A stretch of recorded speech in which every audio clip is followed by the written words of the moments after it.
Sí. ¿Y le dijiste a la señora mismo? Ya, que si sabe que estas weas no sirven, las voy a agarrar y las voy a vender, las weas.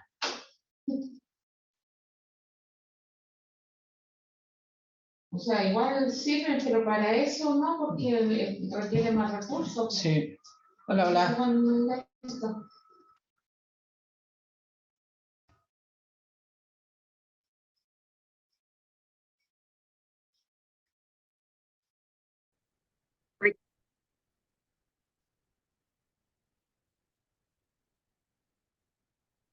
Sí, buenas noches. Ah, ya, perfecto. Necesito saber si me escuchan bien, porque a Buenas veces, noches. sobre todo con la lluvia, la internet es muy variable y a veces se corta. Por eso siempre necesito saber si me escuchan o no. ¿Sí? Sí, se escucha bien. Perfecto. Cualquier cosa, si es que no me llegasen a escuchar bien, hacemos cambio de dispositivo para poder justamente hacer la clase y pueda ser fluida. ¿Les parece? Pero De me tienen... acuerdo. Bien. Primero que todo, dar la bienvenida, ¿cierto?, a la asignatura de filosofía, una asignatura que está presente dentro de lo que sería este segundo, ¿verdad?, ciclo escolar media, tercer y cuarto año medio. Comentarles que mi nombre es Claudio Flores Salgado, profesor, ¿cierto?, de la asignatura, que lo va a acompañar durante todo este tiempo, ¿cierto?, para hablar un poquito sobre psicología y filosofía, ¿ya? Fíjense que una de las cosas, ¿cierto?, que me gusta mencionarle a mis estudiantes, una de las cosas, ¿cierto?, que me gusta mencionarle a mis estudiantes, más o menos contarle de qué trata la asignatura, ¿ya? Antes de comenzar todo, para dejarlos también un poco tranquilos respecto a lo que es el ramo de filosofía, porque fíjense ustedes que la asignatura no es para nada compleja, es una asignatura que es bastante amena, ¿ya? Es una asignatura que trata precisamente sobre los problemas. Ah, antes de comenzar la clase, sí, le voy a pedir si alguien tiene su micrófono abierto, que lo puedan apagar si es posible, porque no se escucha bien. Si alguien tiene su Con los micrófono micrófonos, abierto, lo puede compañero. desactivar. A ver, vamos a ver aquí cómo lo podemos desactivar. Ok. Ya, creo que ahí, ¿verdad? Se desactivaron para que me puedan escuchar a mí, ¿cierto? De buena manera. Y si tienen algo que decir, evidentemente desactivan su micrófono para hacer la consulta. Bien, como les decía, es una asignatura que no es para nada compleja, una asignatura muy sencilla, ¿cierto? Que es muy amena. Evidentemente tenemos que aprender alguna terminología que es propio, ¿cierto?, del ámbito de la psicología y de la filosofía, pero en cierta medida las tasas, ¿cierto?, de reprobación en cuanto a filosofía propiamente tal son bastante bajitas, ¿ya? Eso no quiere decir, evidentemente, que no estemos pendientes a las clases, porque ustedes saben que las clases es la materia prima para poder comprender, ¿cierto?, y llevar una buena nota. O sea, más allá de aprobar con una nota mínima, la idea es que aprueben con una excelente, ¿cierto?, calificación, por lo menos en la asignatura, ¿ya? Fíjense que lo novedoso es que nosotros en esta modalidad, ¿cierto?, de adultos, todavía continuamos enseñando la psicología, porque en la enseñanza media, ¿cierto?, la psicología se dejó de enseñar hace como 3 o 4 años, y, ¿verdad?, nosotros continuamos precisamente enseñando esta área, ¿ya? Que es sumamente importante porque nos permite conocer, ¿cierto?, el quiénes somos nosotros a partir de distintas aristas y facetas, ¿ya?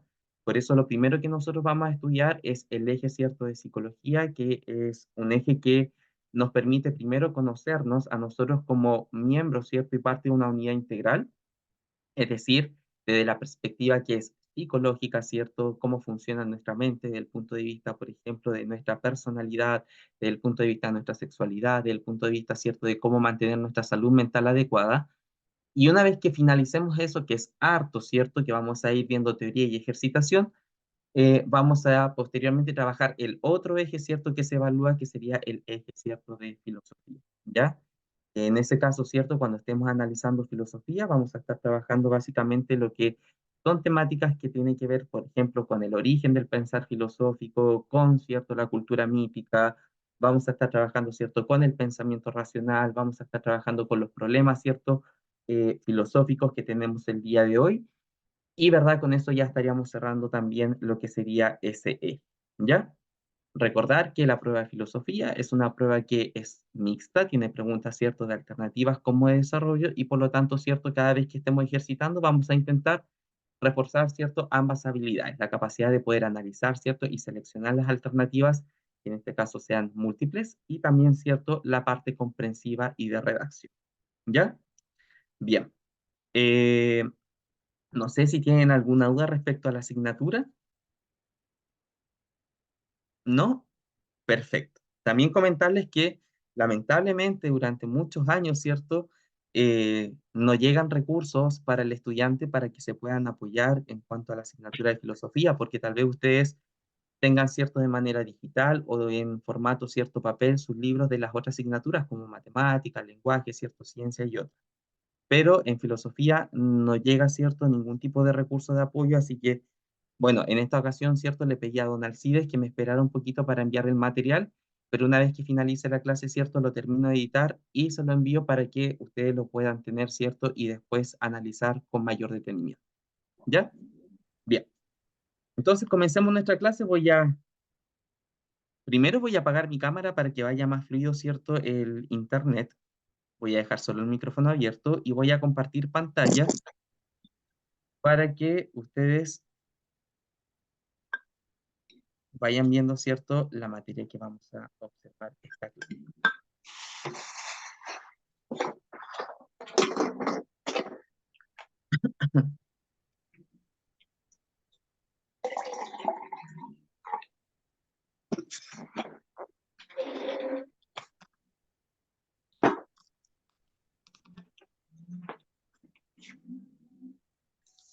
Bien. ¿Están viendo bien la diapo? Voy a ir a ganarme la pieza, mami, a estudiar. Sí, sí, profe. Ok, perfecto. Bien, entonces vamos a empezar con lo primero, ¿cierto?, que sería el eje de psicología, ¿ya? Y vamos a comenzar estudiando lo que sería el ser humano como la unidad integral. Lo primero que nosotros tenemos que entender es qué significa, ¿cierto?, que tengamos que estudiar al ser humano como una unidad integral. Primero que todo, ¿cierto?, tenemos que entender que nosotros como personas tenemos características de carácter físicas y psicológicas y también, ¿cierto?, entender que somos sujetos que no solamente somos individuales, sino que también somos sujetos de carácter social. Y todo eso, ¿cierto?, se unifica para poder entendernos a nosotros, ¿cierto?, desde sus múltiples funciones. Entonces, cuando hablamos, ¿cierto?, de querer entender a un ser humano desde el punto de vista de la unidad integral, es que tenemos, ¿cierto?, que analizarlo desde el aspecto, ¿cierto?, físico, psicológico, ¿cierto?, como un sujeto único, pero también, ¿cierto?, que comparte ciertas cosas con otros o cómo se relaciona con otros. Ahora, sabemos que para poder estudiar esto tenemos que enfatizar, ¿no es cierto?, a una disciplina específica que es básicamente la psicología. Por eso, ¿cierto?, nosotros lo primero que tenemos que entender es de qué trata esta disciplina, ¿ya? Fíjense que la psicología es una ciencia de carácter social que se dedica a estudiar, ¿cierto?, al ser humano. Se traduce, ¿cierto?, desde sus orígenes como el estudio del alma y, ¿verdad?, tiene como meta básicamente que podamos, ¿cierto?, comprender nuestro funcionamiento desde el punto de vista de cómo funciona nuestra mente, ¿ya? Estudiar la mente es sumamente complejo porque la mente, ¿cierto?, de partida no tiene ningún tipo de rasgo físico, ¿ya? Es decir, es inmaterial y por lo tanto, ¿cierto?, los psicólogos han tenido que buscar métodos para poder justamente estudiar la mente del ser humano. Por ello, ¿cierto?, que para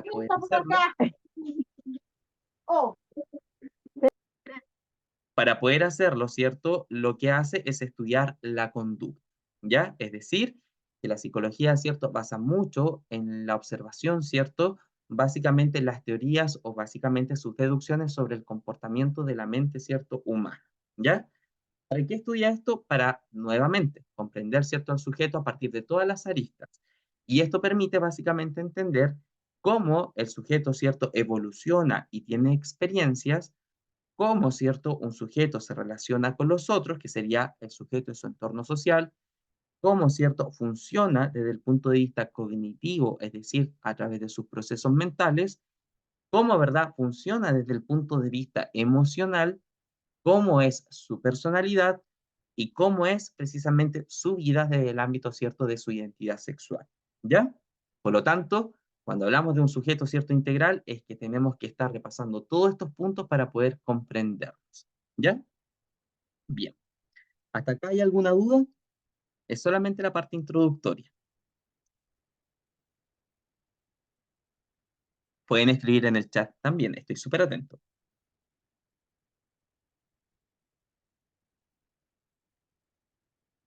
Perfecto, muchas gracias, Benjamín. Continuemos entonces. Bien, para poder ir en orden, ¿cierto?, de los contenidos, lo primero que vamos a hacer es estudiar básicamente la mente, ¿ya? Y para estudiar la mente tenemos que entender que esto lleva un nombre. Fíjense que el estudio de la mente se llama el estudio, ¿cierto?, de los famosos procesos cognitivos. Es decir, la forma, ¿cierto?, en que nosotros adquirimos un conocimiento es básicamente llamarlo proceso cognitivo. ¿Qué es un proceso? Un proceso, ¿cierto? Es un conjunto de etapas u operaciones que se dan una tras otra, ¿cierto? O de manera conjunta que nos lleva a un resultado, ¿ya? ¿Qué significa el concepto cognitivo? El concepto cognitivo, ¿cierto? Viene del latín cognoscere, que significa conocer, y nosotros lo entendemos, ¿cierto? Como la capacidad que tiene una persona para poder adquirir un conocimiento o una experiencia. Si nosotros unimos, ¿cierto?, ambos conceptos, procesos cognitivos, entonces sacamos por deducción que cuando hablamos, ¿cierto?, de estos procesos, es netamente las etapas por las cuales nosotros podemos adquirir, ¿cierto?, una experiencia o un conocimiento, ¿ya? Por lo tanto, tenemos claro que los procesos cognitivos son esta serie de etapas, ¿cierto?, que vamos a tener que analizar para poder entender cómo nosotros somos capaces, por ejemplo, de prestar atención, de percibir, ¿cierto? Cómo somos capaces, por ejemplo, de emitir un pensamiento o, por ejemplo, de generar, ¿cierto?, algún tipo de inteligencia, ¿ya? Por lo tanto, nos vamos a remitir durante esta primera clase, ¿cierto?, a entender los procesos cognitivos. ¿Dónde ocurren los procesos cognitivos? Si bien es cierto, la mente no es material, pero, ¿verdad?, se atribuye precisamente a un principio que es material, que sería el cerebro, es que atribuimos precisamente que ahí ocurren todas las funciones, ¿cierto?, de tipo mental. Ahora una pregunta para ustedes. El cerebro está, ¿cierto?, dentro de un sistema específico de nuestro cuerpo. Cuando nosotros hablamos del cerebro, ¿a qué sistema de nuestro cuerpo biológico estamos, verdad, relacionándolo? Con el sistema, por ejemplo, musculatorio, con el sistema esquelético, con el sistema sanguíneo, con el Con el sistema sistema nervioso. nervioso. Muy bien, muy bien. Vania, ¿cierto? Vania dio la respuesta correcta. Exactamente. Nuestro cerebro, ¿cierto?, pertenece a un sistema y este sistema es el sistema nervioso, ¿ya? Y tenemos que tener claro que nuestro cerebro, ¿cierto?, es un conjunto de células nerviosas y ahí, ¿verdad?, en específico es donde ocurren todos estos procesos mentales que nosotros vamos a conocer. ¿Cuáles son esos procesos mentales? Bien, los procesos cognitivos se dividen en dos tipos. Están los procesos cognitivos entendidos como simples y los procesos cognitivos entendidos como complejos. ¿Por qué hacemos esta distinción? Porque todos los procesos cognitivos simples son procesos que comúnmente, ¿cierto?, cumplen la función de tomar información, tanto interna como externa, ¿cierto?, de un individuo y remitirlos precisamente a lo que sería nuestro sistema nervioso central o a nuestro cerebro, ¿ya? El cerebro es parte del sistema nervioso central. Y, ¿verdad?, los procesos cognitivos complejos son aquellos que utilizan, ¿cierto?, toda la información que ha sido remitida a nuestro cerebro, ya sea almacenada, ¿cierto?, guardada o percibida, con la finalidad, ¿cierto?, de poder utilizarla frente a una situación que requiera, por ejemplo, una solución o una toma de decisión, ¿ya?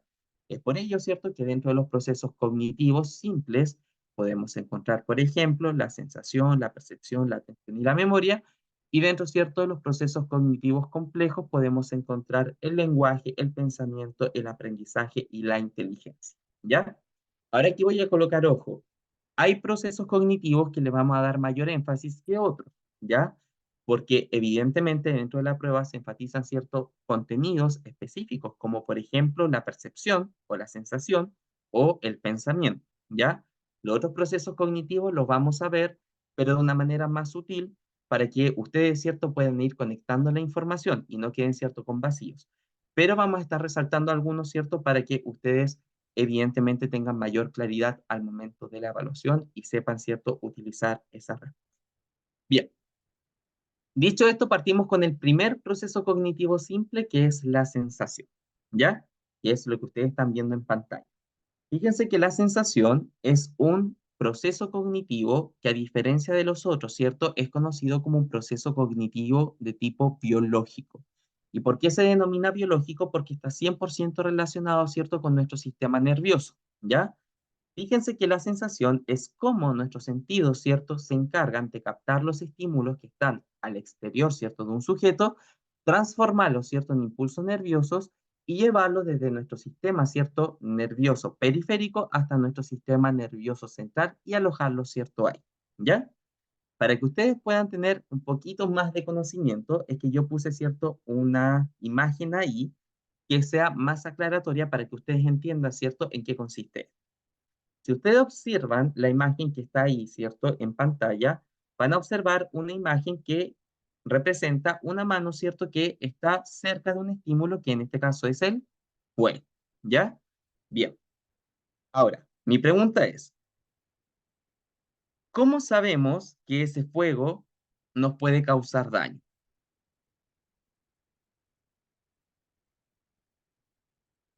¿Y por qué, al saber, ¿cierto?, que nos causa daño, generamos la respuesta de quitar la mano, ¿cierto?, sobre ese estímulo? A ver, ¿qué creen Porque ustedes? causa una sensación de dolor. Muy bien. Y por lo tanto, se genera la respuesta de quitar la mano, ¿ya? Bien, analicemos la situación. ¿Cuál es el órgano sensitivo que en este caso está jugando un protagonismo, ¿cierto?, al captar precisamente el fuego, el calor? La ¿Cuál piel, La sería? piel. Muy la bien, piel. Gonzalo. La piel, ¿cierto? Muy bien, Benjamín, que me escribe por el chat, es la piel. Fíjense que la piel está llena, ¿cierto?, de células sensitivas que, ¿verdad?, lo que hacen es captar distintos tipos de fenómenos o estímulos. Por ejemplo, el calor, ¿cierto?, el frío, la presión, ¿cierto?, entre otros, ¿ya? En este caso, la piel, ¿cierto?, que está en el dedo, tiene, ¿verdad?, neuronas sensitivas que hacen, ¿cierto?, que capte precisamente los cambios de temperatura. Al acercar el dedo, ¿cierto?, al fuego, ¿cierto?, que sería esta llamita de la vela, lo que hace nuestra piel, ¿cierto?, es inmediatamente enviar una reacción a nuestro cerebro, ¿ya? Y la reacción que se envía al cerebro básicamente va a generar una respuesta. Ahí, ¿verdad?, lo que hace es analizar de que algo, ¿verdad?, está ocurriendo, que está generando dolor, y la respuesta, ¿cierto?, inmediata, que es básicamente un segundo, es sacar la mano, ¿ya? Bien, fíjense que eso ocurre con absolutamente todos nuestros órganos sensoriales, ya sea, por ejemplo, con nuestros oídos, ¿cierto? Ocurre también con nuestra nariz, con nuestra boca, ¿cierto? Con la piel, con los ojos, ¿ya? Todos básicamente tienen estas neuronas sensitivas que lo que permiten es básicamente generar una reacción. Ahora, la percepción es posible gracias a los órganos, ¿cierto?, de los sentidos, que cada uno de ellos, ¿cierto?, desarrolla un sentido específico. Por ejemplo, la nariz, el olfato, ¿cierto? Sabemos que los ojos, la visión, la audición, la oreja, ¿cierto? La piel, que tiene varios sentidos, como por ejemplo el tacto, el detectar, ¿cierto?, la presión, entre otras, y el gusto, ¿cierto?, que está ahí remitido por nuestra boca, ¿cierto? Por la lengua específicamente. Bien. Y también, ¿cierto? Esto es posible porque la información, ¿cierto?, de los estímulos que se han captado por nuestros órganos sensitivos, ¿cierto?, son dirigidos a nuestro sistema nervioso central. Y fíjense que nuestro sistema nervioso central no solamente es el cerebro, sino que es un conjunto, ¿cierto?, de órganos, como por ejemplo, cerebro, ¿cierto?, el tallo encefálico, ¿cierto?, nuestra médula espinal y nuestro, por acá, ¿cierto?, como se dice, cerebelo. Bien, fíjense que la información no llega directo a nuestro cerebro, ¿ya? Tiene que pasar primero por nuestros órganos sensoriales, pasa por unos nervios, ¿cierto?, que se denominan periféricos, llegan, ¿verdad?, hasta nuestra médula espinal y de ahí, ¿cierto?, se remite hasta nuestro cerebro la información, donde ahí, ¿verdad?, en nuestro cerebro, para generar una respuesta, ocurre precisamente otro proceso cognitivo que lo vamos a ver más adelante, que se denominaría percepción, ¿ya? Bien. La percepción, que es esto que está acá, ¿cierto? Es básicamente la forma en que la información es ordenada y traducida. Y cuando ocurre, ¿cierto?, un proceso perceptivo, inmediatamente se genera una respuesta, ¿ya? Que esa respuesta es básicamente una respuesta de tipo instintiva, como por ejemplo lo que ocurrió abajito en la imagen, que es sacar la mano, ¿ya? Para poder ordenar la información, fíjense que nuestro cerebro está dividido en diversos lóbulos, ¿ya? Está el lóbulo frontal, lóbulo parietal, occipital y temporal.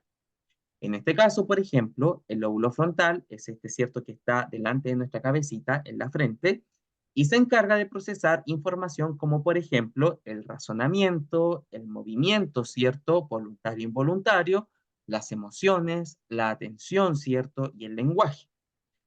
El lóbulo, ¿cierto?, parietal, que es un lóbulo que está aquí, ¿cierto?, arribita de nuestra cabeza. Si ustedes colocan su mano sobre su cabeza, ahí está el lóbulo parietal. Se encarga de procesar, ¿cierto?, estímulos que se relacionan con el tacto, el gusto, el olfato, la presión y la temperatura, ¿ya? Mientras que el lóbulo temporal, que es el lóbulo, ¿cierto?, que está cerca de nuestras orejitas, se encarga de procesar información como, por ejemplo, lo que escuchamos, nuestra memoria, ¿cierto?, y el aprendizaje. Y por último tenemos el lóbulo occipital, que está atrás, ¿cierto?, en la nuca, que corresponde principalmente al procesamiento de la información que llega de nuestros ojos, ¿ya? Se encarga precisamente de la visión, ¿ya? Para que ustedes vean cómo más o menos se va ordenando la información en nuestro cerebrito. Pregunta: ¿funciona todo nuestro cerebro en este momento? ¿Todos los lóbulos están funcionando o funciona solamente uno? Todos. ¿Por qué? Todos. ¿Por Porque qué? Porque estamos razonando, Bien, tenemos el sentido de la audición, el tacto, la visión. al escribir, bien. Ustedes se dan cuenta, ¿cierto? Creo que Paulina también había hablado y también Javier. Todo nuestro cerebro, ¿cierto?, está funcionando en este momento, ¿ya? Y en cualquier momento de nuestra vida, a excepción, ¿cierto?, del sueño, pero cuando nosotros estamos conscientes, ¿cierto?, estamos despiertos, todos nuestros lóbulos funcionan porque estamos constantemente, ¿cierto?, siendo atacados por diversos estímulos y nuestros órganos sensoriales, ¿cierto?, lo están recibiendo, lo están transmitiendo, ¿cierto?, hasta nuestro cerebro, y por lo tanto nuestro cerebro ahí está 100% funcionando, intentando ordenar, ¿cierto?, dar respuesta, organizando toda esa información, ¿ya? Bien. Imagínense si nuestro cerebro no pudiera organizar esa información, ni siquiera seríamos capaces de pensar de manera correcta, ¿ya? No podríamos procesar las informaciones de manera correcta. Es como, por ejemplo, cuando a alguien le pega muy fuerte en la cabeza, ¿cierto? Y nuestro cerebro parece ser que hace cortocircuito, sentimos que estamos desorientados, ¿ya? Si nuestro cerebro no tuviera la capacidad de percibir y de ordenar esa información, evidentemente estaríamos confundidos de manera constante, ¿ya? Afortunadamente no es así. Bien, vamos a quedarnos en la percepción y... Ah, cierto, voy a... Profesor, Déjeme. Javier. pregunta, la imagen que puso ahí salía la parte del cerebelo. ¿No cumple ninguna función con respecto a los sentidos? No, Javier. El cerebelo comúnmente es un tipo de órgano que ayuda, ¿cierto?, a los procesos cognitivos. Está, por ejemplo, asociado a lo que es el tema del equilibrio, por ejemplo. Y así como de un proceso cognitivo propiamente tal, no, ya comúnmente se le asocia a estos 4 lóbulos. Ahora, ¿Javier? Sí, Ya, disculpe, que hay ruido. perfecto. Disculpe, pero no escuché nada. Lo voy a mutear, entendí su pregunta, le voy a mutear para que me pueda escuchar, ¿ya? Hay alguien que tiene el micrófono prendido y se escucha mucho ruido. Ok.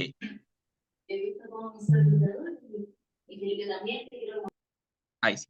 Bien, como le decía entonces a su compañero que hizo la pregunta, el cerebelo, ¿cierto?, es parte precisamente de nuestro sistema nervioso central, ¿ya? Ahora, desde el punto de vista del procesamiento de la información, no cumple, ¿cierto?, un rol específico, ¿ya? Estos 4 lóbulos que están solamente en nuestro cerebro se encargan de procesar la información. El cerebelo se asocia, por ejemplo, con el equilibrio, ¿cierto?, con otro tipo de funciones, pero que no son cognitivas propiamente tal, ¿ya? Aquí hay que tener ojo también. Cuando ustedes ven esta imagen, no quiere decir que se activa todo el cerebro, ¿ya? Son ciertos puntos del cerebro. Por ejemplo, si yo, por ejemplo, hablo de el amor, ¿cierto? Que es parte precisamente de un sentimiento que se asocia, en este caso, a, por ejemplo, la emoción o los procesos afectivos, no es verdad que toda la parte en azul se vaya a encender y que vaya a funcionar toda esa parte. No, es un punto específico de esa zona que está pintada en azul, ¿ya? Por eso hay que tener presente de que todos los procesos cognitivos, ¿cierto? Están vinculados a un espacio, ¿cierto? Que está pintado ahí, segmentado, pero no quiere decir que se prenda todo eso, ¿cierto? Y que toda esa parte se necesita para poder, por ejemplo, razonar, moverse, ¿cierto? O generar una emoción. No, son puntitos específicos, ¿cierto? En nuestro cerebro.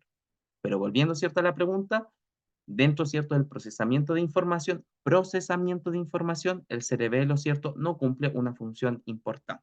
Ya tiene otras funciones. Al menos cognitiva, como dice usted. Al menos cognitiva. ¿Sí? Bien. Continuemos. Bien. Les decía yo que nos vamos a quedar, ¿cierto?, en la percepción, porque fíjese que la percepción también fue un objeto de estudio por parte de una corriente, ¿cierto?, psicológica que se llama corriente de la Gestalt. ¿Ya? La corriente de la Gestalt surge, ¿cierto?, en Alemania al principio, ¿cierto?, del siglo XX y, ¿verdad?, surge con la hipótesis de entender que la percepción es nuestra primera forma de poder conocer el mundo, es decir, es la primera forma con la cual, ¿cierto?, nosotros nos conectamos y entendemos aquello que nos rodea. Para poder justamente crear esta hipótesis, ¿cierto?, y poder justamente corroborarla, creó varias, ¿verdad?, imágenes que son conocidas como famosas ilusiones ópticas. Que si yo a ustedes les pregunto, por ejemplo, qué es lo primero que ven en ambas imágenes, lo más probable es que vieron primero una forma y luego, ¿cierto?, observaron otra. Pero la primera forma es precisamente lo primero que ustedes conocen. Por ejemplo, en la imagen, ¿cierto?, que está acá, a su mano, ¿cierto?, izquierda, van a ver dos caras de frente, pero también se puede visualizar un jarro. Esa imagen es conocida como el jarro de Rubín, ¿ya? Y en la imagen, ¿cierto?, que está en la derecha, que es un hombre, ¿cierto?, que está tocando un saxofón de negro, también podemos ver, ¿cierto?, una silueta de frente de una mujer que nos está mirando, ¿ya? Bien, en este otro caso, ¿cierto?, que es una de las imágenes más antiguas que se utiliza, también podemos ver dos formas. ¿Alguien me podría decir qué es lo que observaron? Un conejo y un pelícano. Un conejo y un pelícano, perfecto. ¿Alguien más observó otra cosa? Primero su compañero dijo conejo. Un pato. ¿Alguien dijo un pato? Perfecto. Un cuervo. Un cuervo, ya. Pelícano. Pelícano, bien. Esta imagen se llama imagen pato-conejo, ¿ya? En realidad lo que se puede observar es un pato o un conejo, o un ave, ¿cierto? Y en este caso, un conejo. Vamos a dejar un ave porque igual fueron diversas las cosas que ustedes mencionaron, pero vamos a decir, ¿cierto?, que es un ave. Bien, fíjense que esta imagen le sirvió precisamente a esta escuela corroborar la idea de que todos, ¿verdad?, percibimos de distinta manera, ¿ya? Que el mundo, en realidad, cuando nosotros lo vemos por primera vez, puede tener una doble interpretación, ¿ya? Por eso, frente a una situación X que nosotros, por ejemplo, no conocemos suficientemente bien o no lo conocemos, ¿cierto?, a profundidad, o simplemente lo percibimos de manera rápida, nos podemos formar una idea, ¿cierto?, que realmente no es, ¿ya? Y, ¿verdad?, esta parte la concluimos con esta imagen. ¿Qué ven ahí? ¿Qué pueden Un observar? rinoceronte pintando. Muy bien. ¿Y cómo pinta el rinoceronte? Por lo que Pinta ve. su cuerno. Muy bien, porque ve el mundo, ¿cierto?, a través de su cuerno. O sea, el cuerno siempre es su realidad, ¿ya? Por lo tanto, ¿qué podemos sacar con conclusión? ¿Cómo podemos concluir a partir de esta imagen todo lo que estamos hablando sobre los procesos cognitivos? ¿Cómo es la realidad? ¿Cómo la percibimos? Lo que tenemos a frente de nuestros ojos. Muy bien, cada cual lo percibe de acuerdo, ¿cierto?, a lo que observa. Vemos. ¿Sí? Por eso, ¿cierto?, entendemos que la realidad puede resultar ser hipótesis. ¿Hasta acá estamos bien? Sí. ¿Sí? Ya. Entonces, por acá Alicia también nos había puesto algo y nos puso que mira más allá. El rinoceronte, ¿cierto? No mira más allá. Puede ser, ¿cierto? Porque tal vez el cuerno le limita a mirar más allá de la realidad, ¿ya? Pero en definitiva es eso. Bien, sigamos con los procesos cognitivos porque ya, ¿cierto? Dejando de lado la percepción, fíjense que todo aquello que resulta ser estímulo, no todo, ¿cierto? Queda la mente. Hay cosas, ¿cierto? Que nosotros en algún momento, ¿cierto? No consideramos y hay cosas que resultan ser importantes que sí vamos a considerar. Y, ¿verdad? Ese proceso de selección de estímulos tiene un nombre y se llama atención, ¿ya? La atención es un proceso cognitivo de tipo, ¿cierto? Psicológico que se encarga de seleccionar, ¿cierto? La información que resulta ser atractiva, importante, ¿cierto? O que deseamos que permanezca en nuestra cabecita, ¿ya? Existen diversos tipos de atención. Por ejemplo, está la atención selectiva, ¿cierto? Que es la que vamos a ver acá. Está, por ejemplo, los procesos de concentración, está, por ejemplo, la capacidad de la atención, ¿cierto? Desde el punto de vista de una dualidad, de estar pendiente de dos estímulos, etcétera, etcétera, ¿ya? Pero fíjense que si ustedes miran, ¿cierto? Abajo, la pregunta, donde está, aparece la cajita de lápiz, dice, ¿dónde está el lápiz amarillo? Inmediatamente, ¿cierto? Lo que nosotros hacemos es seleccionar, ¿cierto? Básicamente un estímulo específico y dejamos de lado los otros, ¿cierto?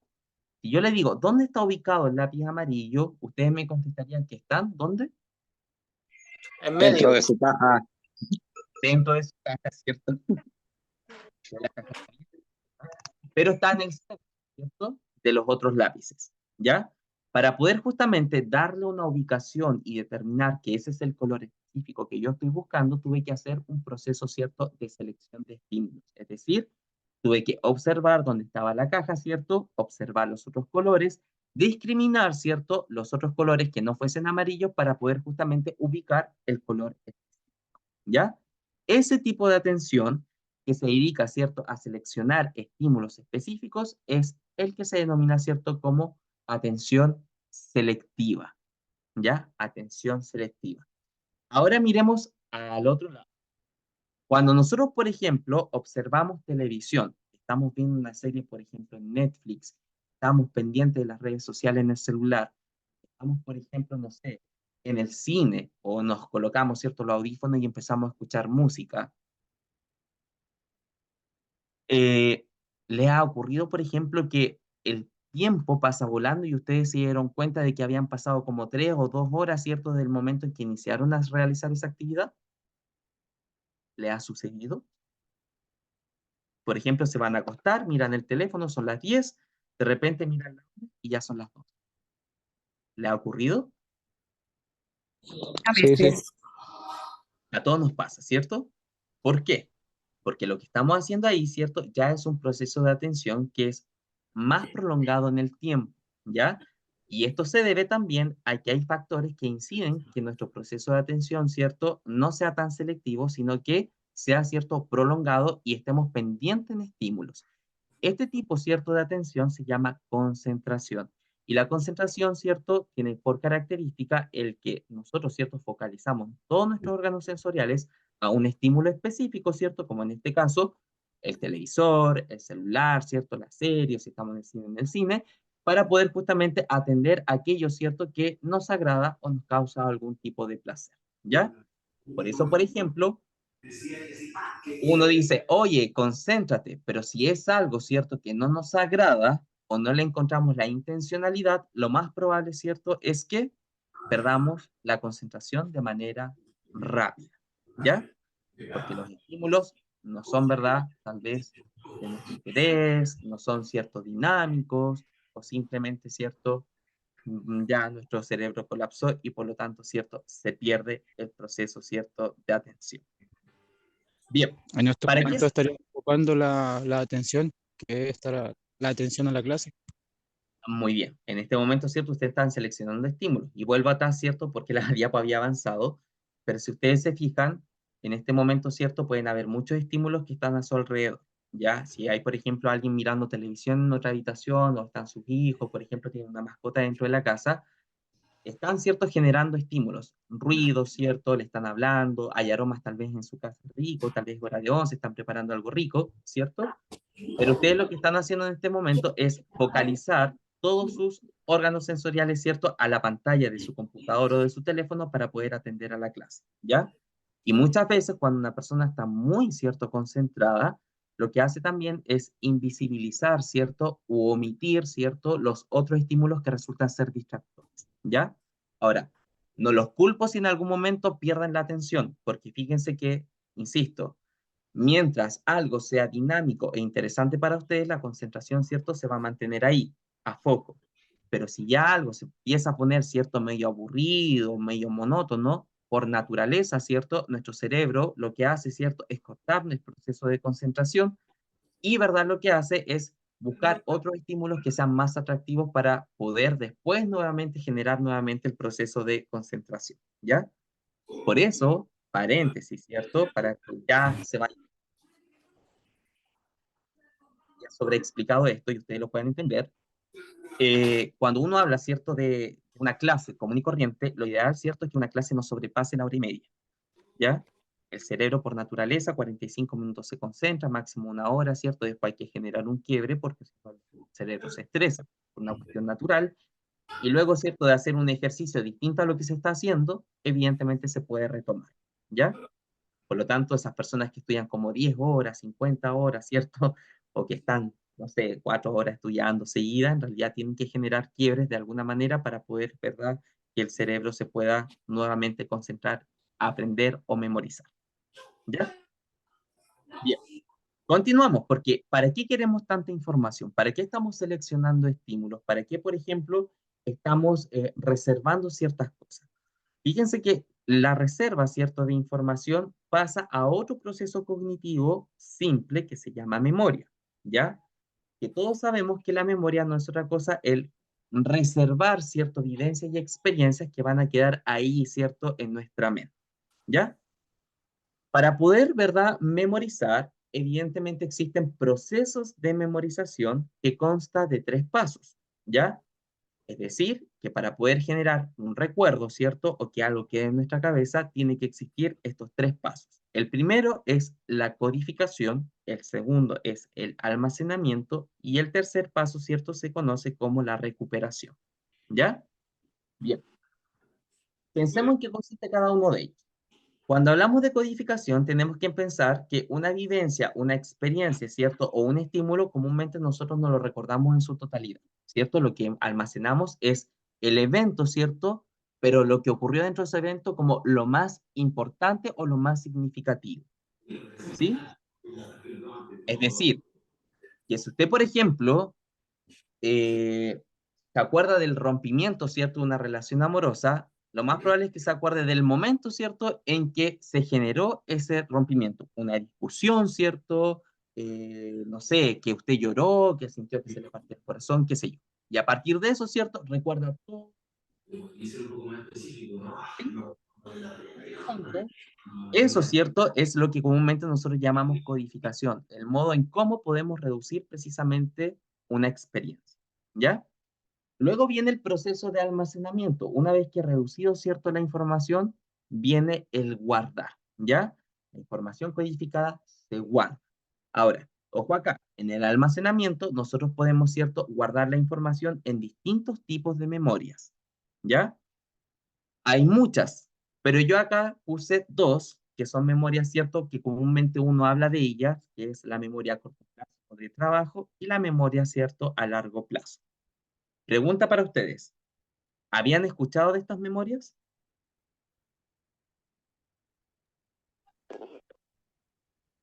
¿Alguna vez habían escuchado sobre estas No, memorias? sí. Sí, A profe. ver, Yo no. ¿dónde? ¿Qué sabían de estas memorias? La memoria de largo plazo son las cosas que nos sucedieron hace mucho tiempo y la de corto plazo son las cosas actuales que nos están sucediendo. Muy bien, Wilson. Bien. Fíjense que para que podamos ilustrar mejor, ¿cierto?, esto de las memorias, que es parte, ¿cierto?, del proceso de almacenamiento. Recuerden, no sé si ustedes han visto Buscando a Nemo. A Dory no le funciona la de corto plazo. Sí. Muy bien, Wilson. Lo asociamos inmediatamente, ¿cierto?, con la película. Ya la memoria a corto plazo es el problema de memoria que tenía este pescadito que se llama Marco. ¿Ya? Y para aquellos que no conocen la película, nunca la han visto, les comento en qué consiste. La memoria a corto plazo, memoria de trabajo, es una memoria que comúnmente existe para poder ejecutar una acción. ¿Ya? Comúnmente cuando se termina de ejecutar la acción, estas memorias, ¿cierto?, son reemplazadas o las memorias, ¿cierto?, poco a poco con el tiempo se van deshaciendo, se van olvidando, ¿ya? Porque ya no tienen mayor utilidad. Por ejemplo, usted, ¿cierto?, está haciendo aseo y está cocinando, ¿ya? Cocina, ¿cierto?, está ahí cocinando lo más bien y se pone a hacer aseo. Y recuerda, ¿cierto?, que tiene que ir a revisar la olla porque se le puede quemar la comida, ¿ya? El recordar que tiene que ir a ver de manera eventual si se pone la olla la comida, parte de la memoria a corto plazo de trabajo. ¿Ya? ¿Cuándo se termina, verdad, esta memoria? Cuando usted ya terminó la comida y ya pagó. ¿Sí? Porque ya no tiene que estar atento o atenta precisamente a que se queme, está cocinando. ¿Sí? Bien. Cuando vamos al supermercado, también utilizamos la memoria a corto plazo o la memoria de trabajo. ¿Sí? Usted revisa la despensa, observa, ¿cierto?, que es aquello que tiene que comprar. Posteriormente va al supermercado, ¿cierto? Echa al carrito todo lo que divisó que le faltaba. Llega a la casa, ¿cierto? Mete las cosas a la despensa y al tiempo se le olvida, ¿cierto?, las cosas que compró o lo que le faltaba en ese entonces. ¿Sí? Porque lo más probable es que va a llegar la siguiente quincena o siguiente fin de mes y tengan que comprar cosas distintas. Por lo tanto, esa memoria resolvió, ¿cierto?, una acción. ¿Sí? No se escucha bien. ¿No? ¿Alguien más tiene problemas para escucharme? Se le va el Sí, audio de se repente, escucha se corta. entrecortado. Ya. Perfecto. Hagamos algo. Espérenme un segundito. Profe, cuando tiene como ruido de fondo, se hace como un efecto túnel con la voz de usted. Es como que se sobrepone el sonido de ambiente. No sé por qué ocurre la verdad. Porque no tengo ningún sonido de fondo. Estoy solo. Ya, espérenme un Están segundito para... penando. Sí, lo más probable. Lo más probable. No, tengo un problema con la internet acá. Yo estoy en Mulchen. Entonces, la internet no es para nada buena. Llueve y muere. Siempre he tenido el mismo problema, pero lo vamos a resolver. Y no se preocupe. Déjenme ingresar por acá. Primer ciclo, segundo ciclo.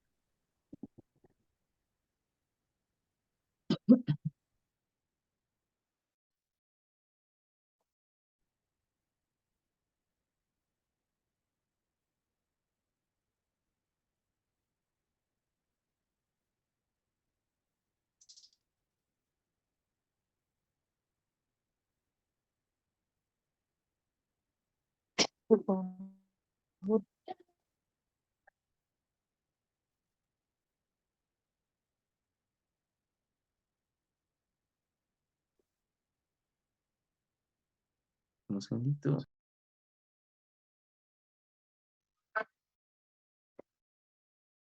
¿Ahora me escuchan bien? Sí, profe, se escucha bien. Y ahora O sí. sea, sí, profe, sí, la mayoría del tiempo se le está escuchando bien, pero como le digo, son como microcortes. Ya, no te preocupes porque ahora puse el teléfono, así que me imagino yo que debería estar bien. Bien, entonces, como les comentaba, retomando, ¿cierto?, la memoria a corto plazo, es esta memoria, ¿cierto?, que comúnmente entendemos como que se ejecuta, ¿cierto?, una acción y, ¿verdad?, ya posteriormente esas memorias se reemplazan o se olvidan, ¿ya? A diferencia de la memoria a largo plazo, que como bien dijo su compañero, ¿cierto?, es una memoria que no se olvida nunca, ¿ya? Es decir, que permanece, ¿cierto?, con nosotros. Tal vez son memorias que comúnmente no recurrimos, ¿cierto?, a traerlas al consciente o al presente, pero sí, por ejemplo, son memorias que han marcado tanto, ¿cierto?, nuestra existencia a partir de una experiencia que jamás, ¿cierto?, vamos a olvidar. Lo característico de la memoria a largo plazo es que comúnmente una memoria, ¿cierto?, o una experiencia que está reservada acá, en este tipo de memorización, están asociadas a las emociones. ¿Ya? ¿Perdón? Ah, ya. Por ejemplo, piensen ustedes, cosas de las cuales ustedes han vivenciado y que han generado algo emocional muy positivo, muy negativo, de las cuales ustedes jamás se han olvidado. El nacimiento de mi nieto. Ok, Javier, nacimiento de tu nieto. ¿Alguien más? Mi infancia. Infancia. Lo que nunca se me ha olvidado es cuando mi señora me pega. ¿Por alguna razón será, Javier? Te estás echando al agua solo. Pero Bien. si yo me porto bien. Hay que preguntarle a la señora. Bien. Claro, comúnmente, ¿cierto? Cuando nosotros hablamos de esta memoria a largo plazo, hablamos, ¿cierto?, de emociones que resultan ser significativas. Ahora, ojo, insisto, ¿qué cosas guardamos acá? Comúnmente las emociones, ¿cierto? Y ya lo vamos a ver más adelante, se clasifican en 3 tipos. Están las emociones que nosotros entendemos como positivas, las emociones neutras y las emociones, ¿cierto?, que comúnmente entendemos como negativas, ¿ya? Cosas que recordamos, situaciones que nos han generado mucha, pero mucha felicidad, ¿ya? Como por ejemplo dijo alguien ahí, ¿cierto? El nacimiento tal vez de un hijo, de un nieto, ¿cierto? Matrimonio, qué sé yo. Y, ¿verdad? Por otra parte, ¿cierto? Cosas que han resultado ser muy tristes para nosotros, ¿ya? Tal vez, por ejemplo, no sé, algún trauma, algún hecho de violencia, ¿cierto? Algún accidente, o por ejemplo, que te pegue la señora, como dijo Javier, ¿ya? O alguien puso acá, ¿cierto? En el chat, Jennifer, la muerte, ¿cierto? De algún familiar, ¿ya? Es muy importante para nosotros. Eso, ¿cierto? Es algo que nos marca y que nunca se nos va a olvidar y que forma parte precisamente de la memoria a largo plazo, ¿ya? Entonces, para que ustedes vean la diferencia en cómo vamos almacenando información. Una, ¿cierto? Que solamente para poder ejecutar, ¿cierto? Un trabajo, una acción específica, luego esas memorias se borran, y por otro lado, ¿cierto? Esta memoria que permanece y que yo comúnmente le llamo, ¿cierto? La memoria de la vida, porque básicamente está acompañándonos siempre. Ahora, fíjense que si yo vuelvo atrás, nos queda, ¿cierto?, una de las etapas del proceso de memorización que tiene que ver con la recuperación. Y, ¿verdad? Esto tiene que ver principalmente en cómo, ¿verdad?, yo traigo ese recuerdo al consciente. En qué momento, ¿cierto?, vuelve nuevamente aquello que yo he almacenado a el presente, ¿ya? ¿Cuándo hicimos un proceso de recuperación? Cuando yo hice la pregunta, ¿qué cosas fueron significativas para ustedes? ¿Positiva o negativa? Ustedes hicieron un trabajo de recuperación, ¿sí? Porque ustedes no están todos los días acordándose, por ejemplo, de cuándo nació su hijo. Ustedes no están todo el día, ¿cierto?, acordándose, por ejemplo, de una situación puntual, ¿ya? Tiene que existir una conversación previa, ¿cierto? O algo que lo traiga al consciente para que ustedes, ¿cierto?, lo puedan volver a experimentar, ¿ya? Bien. Un ejemplo simple del proceso de memorización es el que puse acá abajito en la cinta, que dice, ejemplo, al estudiar me aprendo lo más relevante de una guía, ¿ya? El sintetizar una guía es un proceso, ¿cierto?, de codificación. Repito 10 veces la idea para poder aprenderlas mejor, ¿ya? Eso es parte de un proceso de almacenamiento, que comúnmente, ¿cierto?, cuando uno repite y es un trabajo de tipo memorístico, lo asocia, ¿cierto?, a la memoria a corto plazo. Al otro día, ¿cierto?, cuando tiene que rendir la evaluación, escribe todo, ¿cierto?, en la prueba de aquello que memorizó, que sería el proceso, ¿cierto?, de recuperación. Ahora, pregunta para ustedes, estudiantes. Cuando uno estudia, ¿debiese estudiar para poder olvidar la materia o la materia debiese permanecer con ustedes en el tiempo? Ustedes Yo estudian digo que con para... el tiempo se olvida. ¿Ya? ¿Y cómo podríamos hacer para que una materia no se olvidase? Estarla recordando o pasándola o leyéndola de vez en cuando. Sí, eso es un trabajo de memorización, pero en realidad, ¿cierto?, te va a llevar igual a la memoria a corto plazo. ¿Cómo yo podría hacer que una materia no se me olvide jamás?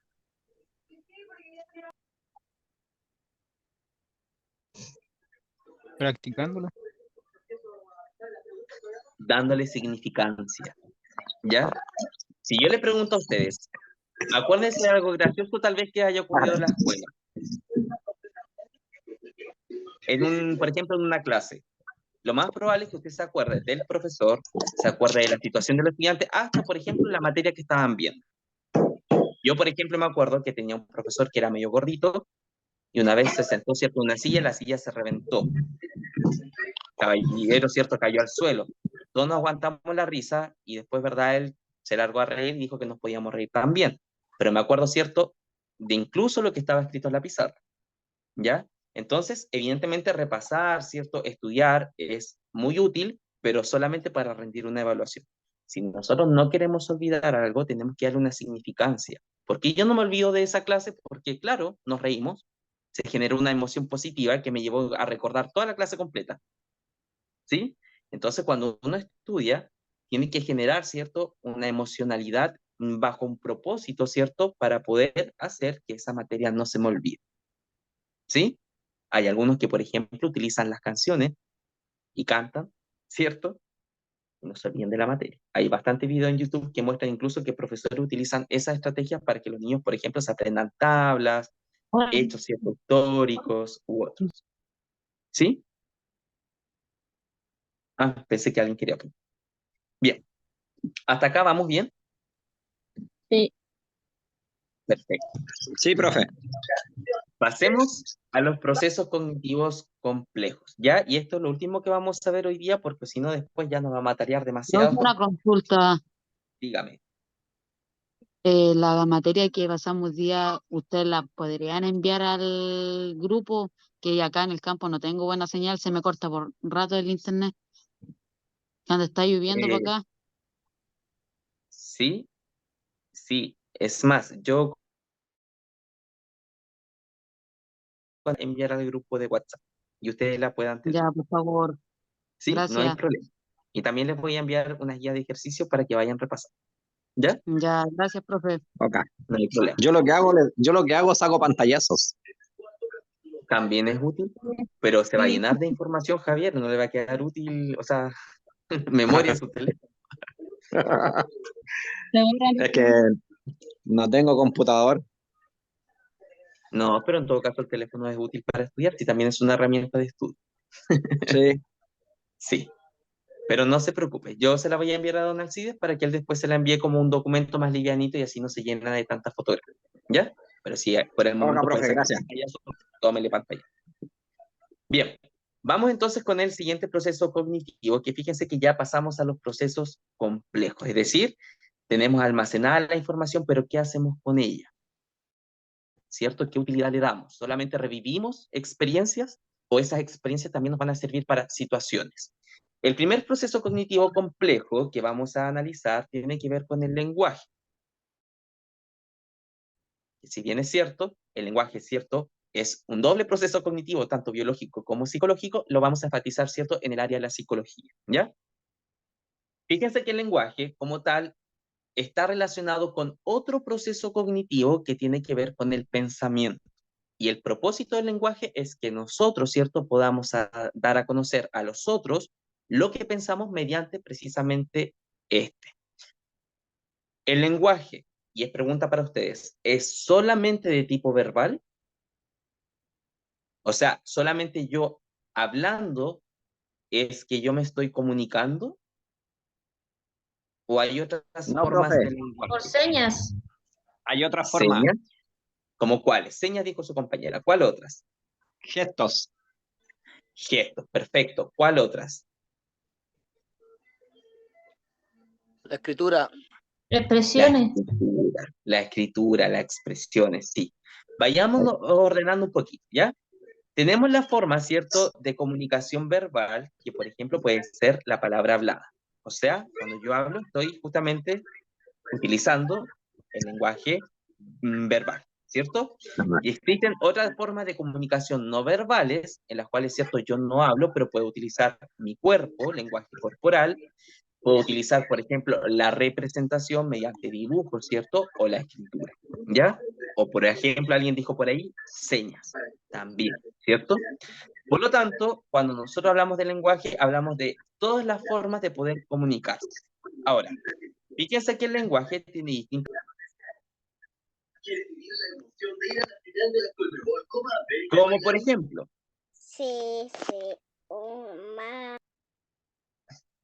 Como por ejemplo... Oh, se me cambió la idea. Como por ejemplo, el comunicar, el dialogar, el valorar, el representar y también, ¿cierto?, el normar a través del uso imperativo, ¿ya? Fíjese que cuando nosotros comunicamos, hablamos, ¿cierto?, del uso del lenguaje de manera unidireccional, es decir, que yo estoy entregando una información, pero yo no espero que la otra persona, ¿cierto?, genere una respuesta. Yo puedo comunicar yo como persona o puedo crear, por ejemplo, un afiche para poder transmitir información, ¿sí? Si yo hago un afiche, evidentemente el afiche no le va a responder más allá de la información que esté integrada ahí, ¿ya? El dialogar es cuando se genera una conversación entre dos o más sujetos. Y fíjese que el diálogo, ¿cierto?, también tiene una función bastante filosófica, que tiene que ver precisamente con el intercambio de ideas y el aprendizaje, ¿cierto?, que yo puedo obtener a través de las experiencias que la otra persona puede anteponer, ¿ya?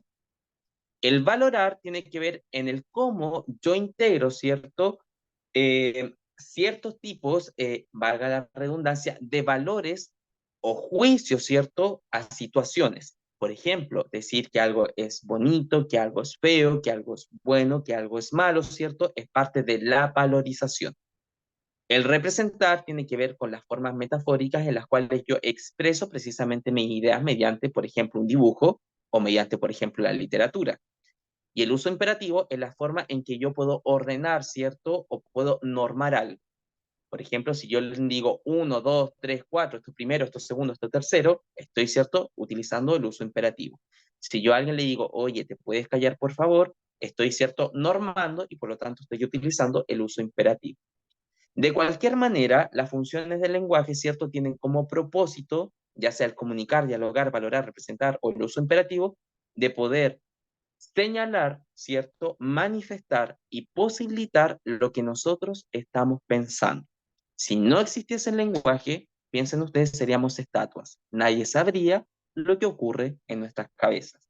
Nadie sabría lo que estamos pensando. Nadie, ¿verdad?, tendría certeza de lo que nosotros, ¿cierto?, queremos manifestar. ¿Ya? Por eso es sumamente importante entender el lenguaje. Bien, ya se nos va a pasar el tiempo, así que vamos a hacer un pequeño resumen de la clase que estuvimos analizando. ¿Ya? Bien. Vamos a partir con preguntas para hacer este resumen, ¿cierto?, de la clase y vamos a partir con lo siguiente. El ser humano es entendido como una unidad integral porque observamos distintos factores que inciden en él, ¿verdadero o falso? Verdadero. Muy bien, verdadero. ¿Los procesos cognitivos ocurren en nuestro cerebro? ¿Verdadero o falso? Verdadero. Verdadero. Muy bien. No, verdadero. Verdadero, ocurre en nuestro cerebro. Bien. Podríamos decir que la disciplina encargada de estudiar al sujeto desde el punto de vista de la mente es la psicología. Verdadero. Verdadero, muy bien. Los procesos cognitivos se dividen en tres: simples, complejos y neutros. Falso. Falso. Falso. Se dividen en dos: simples y complejos, ¿cierto? Muy bien. ¿Podríamos decir que la sensación se asocia a los órganos sensoriales? ¿Verdadero o falso? Verdadero. Verdadero, muy bien. No, verdadero. ¿Cierto? Verdadero. Podríamos señalar que la percepción es básicamente también entendida como la primera forma en la cual nosotros conocemos el mundo. ¿Verdadero o falso? Verdadero. Verdadero. Verdadero. ¿Será la corriente constructivista la primera que estudió la percepción? Verdadero. Falso, porque se llamaba corriente de la Gestalt. Bien, sigamos. Podríamos decir que las ilusiones ópticas fueron la forma en la cual la escuela de la Gestalt confirmó la hipótesis de que todos conocemos de distinta manera. ¿Verdadero o falso? Verdadero. Eso quiere decir que cada vez que a ustedes le aparezca una prueba, ¿cierto? Una ilusión óptica, ustedes saben, ¿cierto? Que se asocia ¿a qué? A la percepción. Bien. Cuando hablamos de atención, hablamos de que este proceso cognitivo se encarga de la selección de estímulos, ¿verdadero o falso? Verdadero, muy bien. ¿Será que la memoria, para poder hablar de ella, no utiliza un proceso de memorización? Simplemente guardamos la información. ¿Verdadero o falso? Falso. Falso, ¿cierto? Falso. Sabemos que hay un proceso de memorización que consta de 3 pasos. Y por último, cuando hablamos del lenguaje, el lenguaje se relaciona con el pensamiento porque lo posibilita y permite que se pueda manifestar. ¿Verdadero o falso? Verdadero. Verdadero. Muy bien. Muy bien. Están excelentes. A ver, vamos a saludar. Y colocar. No puedo dejar de pasar. Ya, mire ya cómo se deja de pasar. Bien.